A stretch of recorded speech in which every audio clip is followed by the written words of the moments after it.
In 1988, he was on Oprah discussing what he would do as president. 1988. Okay.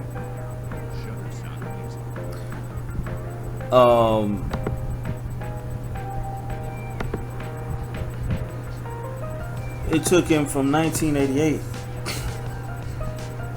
to, what was it, 2016, to become president of the United States. A lot of people, due to our microwave society, we expect things to happen overnight. Now, when I'm talking about this, am I talking about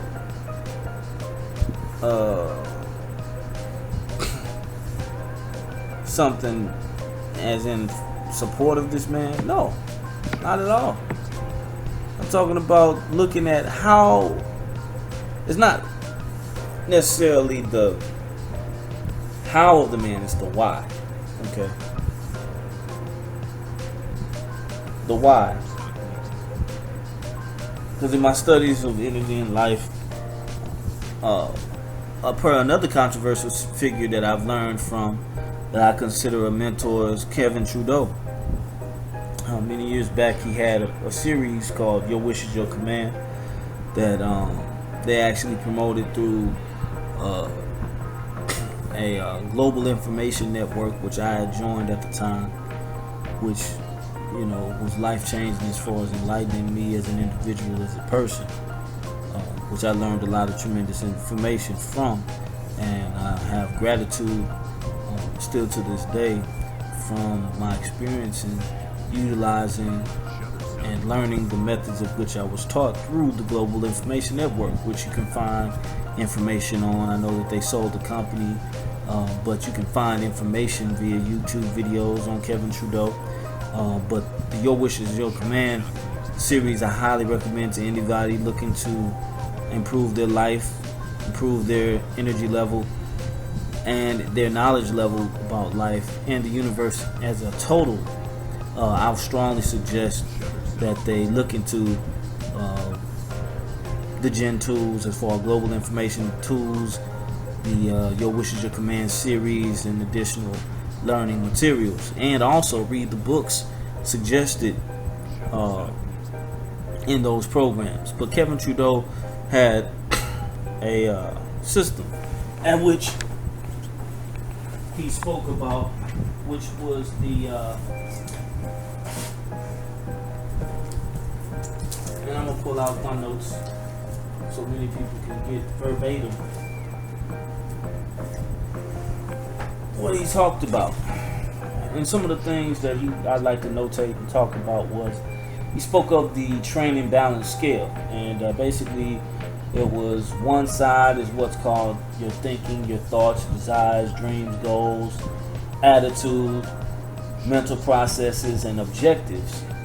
The other side are the actions, physical movements, strategies, plans, action steps, techniques, or activities that you literally do to actually achieve the goal.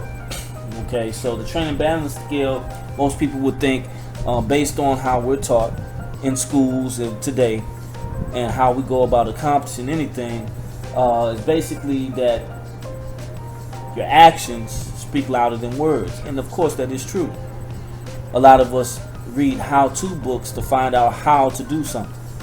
Well, basically here he would say in the program that 99.9% of the training balance skill is basically on the why you do something, and 1% is based on the how. And the theory is, if you work only on motivation, you won't have the thought process, and there must be a balance of the two. And the thinking is 99.9% of how you're going to do something or accomplish something. So you always, as he would say, or Kevin Trudeau quoting him verbatim from the program, always evaluate and maintain an extremely high teachability index throughout the process of understanding and following your why. Because when your attitude is right, the facts don't count. So basically, one thing that I'd like to show you in this reference to Donald Trump is that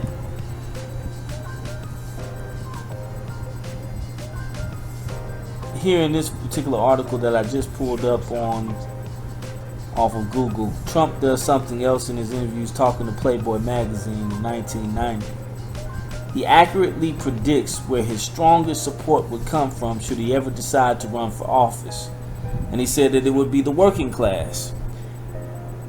Now, he was talking to a journalist by the name of Glenn Plaskin, who wrote the Playboy story, recalling what Trump said when asked who would support him for the White House. And he said, "When I walk down the street, those cabbies start yelling out their window. The working guy would elect me. They like me."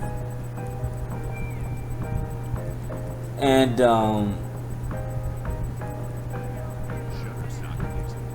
basically on this particular article, it goes down where he talks about different things as far as his ideals on how and what he would do to become president. But he said, this is a quote here that I see here from it said 1987, his interview with Larry King. He said, "I was tired, and I think a lot of other people are tired of watching other people ripping off the United States. This is a great country.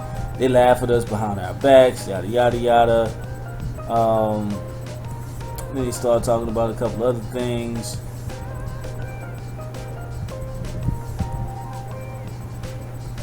But what you gotta understand when you're dealing with people like Trump is, you know, when you're in certain circles, you're actually exposed to a certain level of knowledge that most people don't have. And you understand the thought process of the individuals of power around you because you're actually intermingled with them in various situations, whether it be personal, whether it be fun, whether it be social. You get an idea of who they are as individuals because you're in that same circle. So let's say, for example, let's use sports for a reference point. Let's say LeBron James, right?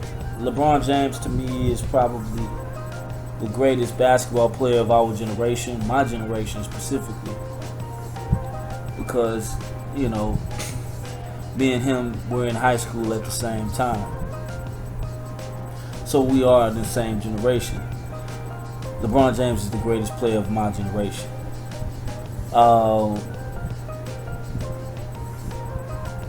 He's also highly hated. I have a lot of respect for LeBron James as a man and as a basketball player, but I do not know him personally, and I've never met LeBron James. So I can't make an accurate judgment of the individual based on those two facts. The fact that I've never met him, never spent time with him, and I don't know him personally in various situations. Okay?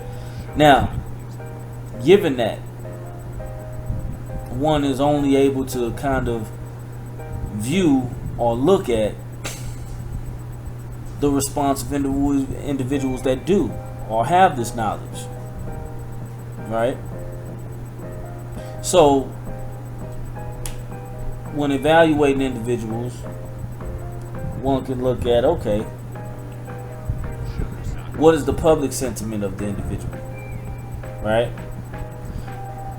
Public sentiment is that he's King James, family man, successful entrepreneur, billionaire athlete, internationally known and famous, right? And in some cases a mogul, given his new ventures into entertainment. So you look at his friends. Okay, from what I understand, his team that he has with him are people that he grew up with. Not necessarily people that he's just straight hired or is just on payroll, but these are people that he knew personally before